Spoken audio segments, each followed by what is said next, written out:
kami ni DM sa SM. Kunin ko lang yung payment. Kasi Papa dumiretso na dun sa ano. Dumiretso na dun sa clinic. Magpapa-x-ray. Ano, wala masyadong tao dito. Ayun, sa ospital kami pupunta kasi doon daw dumiretso si Papa. Pero malapit lang, lalakarin lang namin. Yan, maglalakad lang kami. Malapit lang. Medyo malapit. Yan, dito na kami sa Metropolitan Clinic.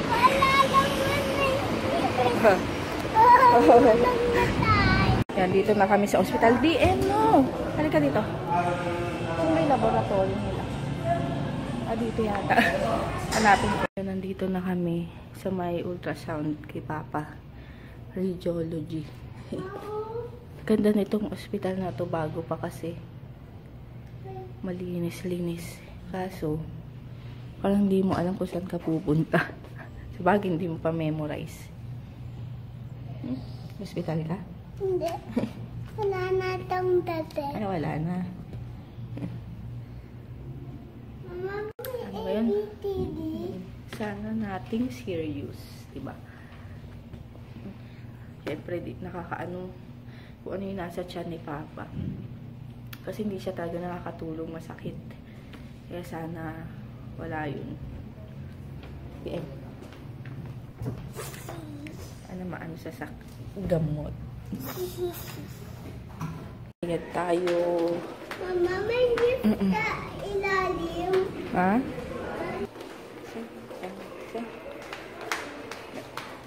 Tayo. Ayan, hintay kaming result. Okay. Pigan. Ikot. No.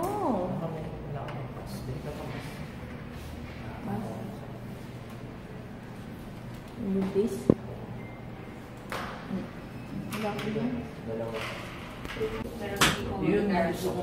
Walang ano ka eh.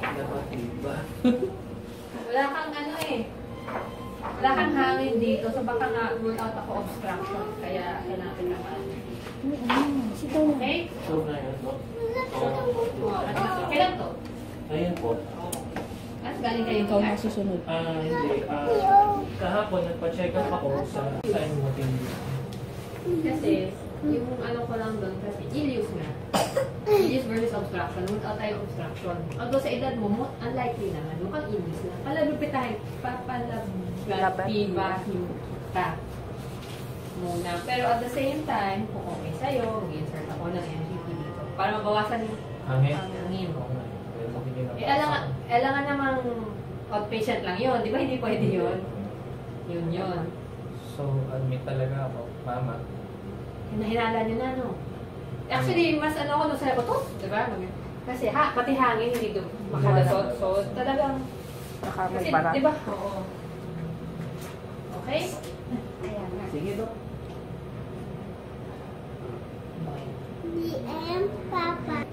Hindi ko na alam kung available. Monday lang. Nangyayari na sa'yo dati. Ngayon pa, Dok. First time na sa talong buhay ko eh. For anong normal bowel habit mo? Tama. Actually, makaka-relieve sa'yo NGT din. Alam niyo po ba yan? Oo. Or hindi kayo bigla? Oo. Yung, syempre, yung discomfort. Discomfort yung pagpasok. Pero, pag napasok na, sumingaw na yung... Sakit na. Maabot na sa buong patiyat. Maabot na sa likod yung sakit. DM. Kulit. Wala ko narinig. Yan, i-admit si Papa. Hindi niya na kaya. Yan. Sabi kasi nung doktor.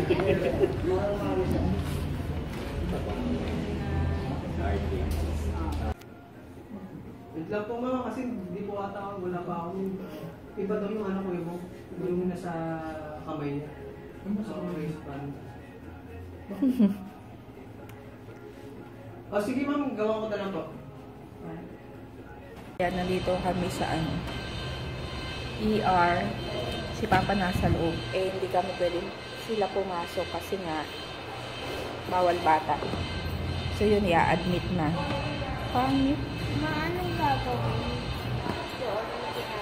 Ano si Papa, ilalabatiba daw. Kasi nga, yung hangin sa tiyan niya, hindi lumalabas. As puro pupo na yung sa tiyan niya. Or, at saka lalagyan siya ng... Hindi. Yung tube ba yun? Ay, oo. Para lang... Taba na to. Yes. Para lang umabot sa tiyan, yung gas lumabas. Kasi nga, hirap siya dahil kahit putot, wala. Kaya yun. Naya-admit siya. So, kami lang uuwi. Papahatid kami mamaya. Kay Kuya Ray? Hindi, yung sa kakilala ni Papa nandyan sa Caltex. Kaya yun. Sana, pero 1 day lang sabi ng doktor.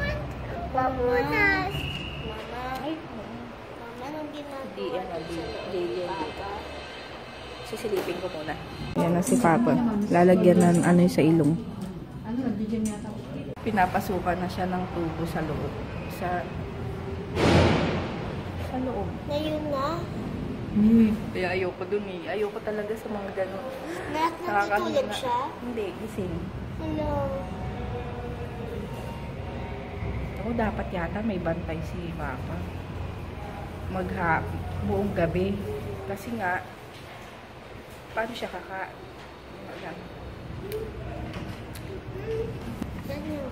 tawag dito. Ang mahirap talaga pag ilan lang kayo sa bahay.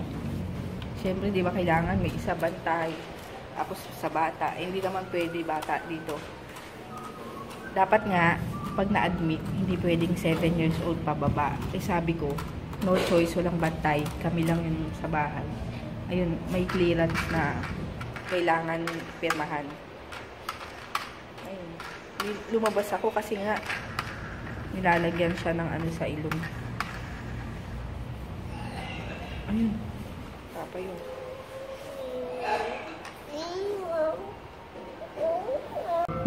Literal na face mask. Para hindi siya mahawa. Face mask.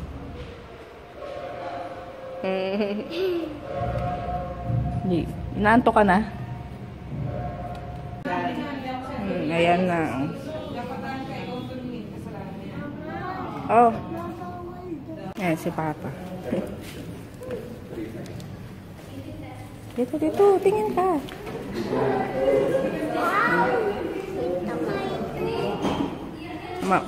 Sakit, Papa?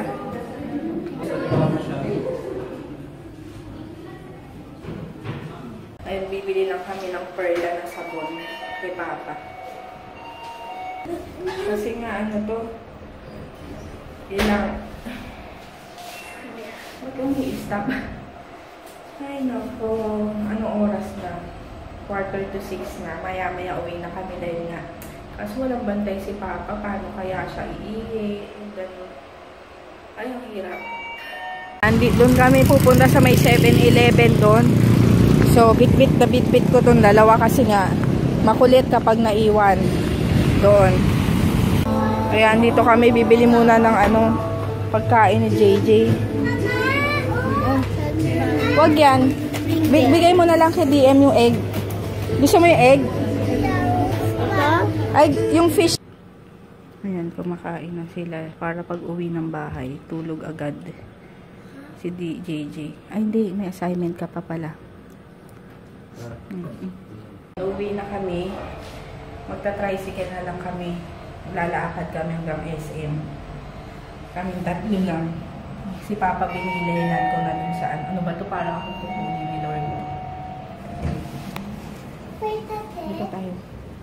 Dito na. Ayun. Binilin ko na naman sa nurse si Papa. Malayo tayo. Dito tayo eh. Yun. Ano ba yun? Iba na yung Kaya yun, uwi na kami. Binilihinan ko na yung nurse kay Papa kasi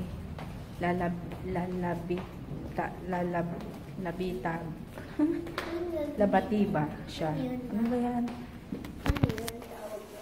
May ipapasok sa puwet. Basta ganyan. Ay, naku. Papa talaga. Sige. Later na lang sa bahay. Ayan, dito kami sa SM dumaan. Pauwi na, magta-tricycle na lang kami. Kasi wala namang maghahatid sa amin. Late na pupunta yung pupunta yung maghahatid dapat sa amin. Eh, may si JJ, may assignment, kaya hindi pwede yung late. Oh, yes, so. Siyempre. Ay, dito. Turon. Oh. Ayun, meron pa. Luncheon meat naman. Meron pa. Yan, na kami tricycle. Billboard na yun? Sa lunch. Yeah. Ay, pagod. Siya. Dito na kami bahay. So, nag-tricycle nga lang kami, diba? Ay, kailangan ko na talagang matutong magmaneho. Kasi, diba, parang sa time na ganito, mahirap. Kasi kami lang yung nandito. Tapos, in case of emergency, na ganyan ang nangyari. Wala. Paano? At least, pag marunong ka, anytime pwede kang makaalis. Ay, kaso, hanapin ko pa yung lakas ng loob ko kasi kasi maano talaga ako sa ganun. Mahina yung loob ko. Lalo na pasahero lang ako pag ganyan. Tapos yung mga nakakasalubong ko, sa gilid ko, truck. Tapos ninenervyos na ako. Kaya, ay, sana makita ko na yung lakas ng loob ko. Ngayon, bali, hindi pa pala ako naglalaban ng polo ni JJ. Uniform. So, naglaba muna ako. Tapos, ngayon, tuturuan ko na siya sa assignment dahil, may quiz sila bukas. Yun, para makatulog na rin siya maaga dahil hindi siya nakatulog. Dahil nga, dumiretso sa ospital. So, ayun. Sige, later na lang. Tapusin ko lang muna lahat. Yun, ang kakainin ko lang dinner is, yan, 2 binili ko. Wala akong ganang kumain. Ha? Turog nga! Yan, medyo tapos na kami dito sa assignment. Matulog ka na! Uy. Hintay ko lang si Tito Body. Bakit? Bigay ko yun yung unan. Hintayin ko yung friend ni Papa. Dadaanan kasi dadalhin yung kumot. Huwag mo na tanggalin ha. Kumot, charger, tsaka yung maliit na unan. Kasi nga, small bag ba kayo bukas? Ayun nga, tapos, No! ay nako, hindi pa yata bukas makaka-uwi si Papa.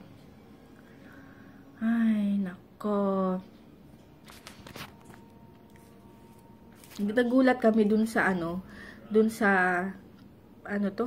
presyo nung abdominal. Sabi nung doktora, mura na daw yun. Yung abdominal, full abdominal ultrasound kay Papa. Ang alam lang namin, pinakamataas, mga 2,000. 3 times. Diyos ko, buti na lang, buti na lang may dalang pera si Papa. Kasi nga, check up lang talaga yung, namin, plano. Kaso yun nga, super sakit na siya. Hindi niya na makaya, hindi na siya makatulog. Ako wala naman akong magawa kasi kahit anong sabihin ko, 'di ba, hindi pwede dahil nga tsaka hindi ko nararamdaman. Siya may nun. Kaya ayun, sabi ko pa check up na lang kasi hindi natin alam kung paano mangyayari, kung ano ang dapat ganyan. Ayun, kaya nagpa-check up. Tapos sabi nung doktora nga, diretso ng NGT yung pinasok yung tube yung tube para maano yung gas sa tiyan. So, ayun, grabe, hinang-hina ako. Nung pinapasok yun, lumabas muna kami nila JJ, kasi nga, yung makakita ng gano'n. Tapos naririnig ko yung ni Papa sa loob. Ang sakit siguro. Ay, naku. Ay, ang hirap magkasakit talaga. So, ayun. Jay, matulog ka na. Ayun, mag-good night na ako. Nakatulog na yung 2 dun. So, mag-aayos lang ako dito sa bahay para maayos-ayos naman habang tulog. So, ano pa bang gagawin ko? Mag-e-edit na ako para pagkagising bukas is uploaded na. Thank you nga pala sa mga nag-get well na nag-pray kay Dalton. Yun, pinost ko kasing picture dun sa FB. So, ayun. Thank you and sana nga umayos na siya bukas kasi kung hindi, baka mas mahirap kung ano yung gagawin sa kanya. Madaan sa opera, yun ang pinakaayaw ko talaga. Okay na daw yung mga ganun-ganun, yung madali lang. Pero yung opera, grabe. Sana naman hindi ganun mangyari sa kanya. So, ayun. Ay, naku. Dati naman, wala pa si DM. Ganyan din ang nangyari. Ewan ko kung may kasambahay kami dati. Ay, di ko alam. Basta sa kidney naman. Talagang tinakbo namin sa ospital. Yun. Tapos ngayon ito naman. Ay, nako. Sana nga gumaling na siya. Ayun, thank you sa mga nagsabi na get well kay Dalton. Ayun, balitaan ko na lang kayo bukas kung ano na yung findings. Kasi kanina, nilabatiba na daw siya pero umutot lang. Wala pa yung pupo. So, kailangan niyang makapupo kasi nga, kung hindi, kaso ulitin daw bukas ng umaga yung labatiba niya. Ay, nako, ayun lang. Tapos, so, yung mga, yung mga magpapa-shoutout ulit, hindi ko pa kasi chine-check yung YouTube. Kung may comments, nagpapa-shoutout. So, bukas na lang ha. Pasensya na dahil nga mamadaliin ko na yung pag-aayos ko dito para matapos na. And bukas, buong araw kami doon sa ospital. So, yun. Good night. And thank you sa lahat. Thank you sa mga new subbies. And, ayun, good night talaga. Good night talaga. Ayun, good night. See you tomorrow.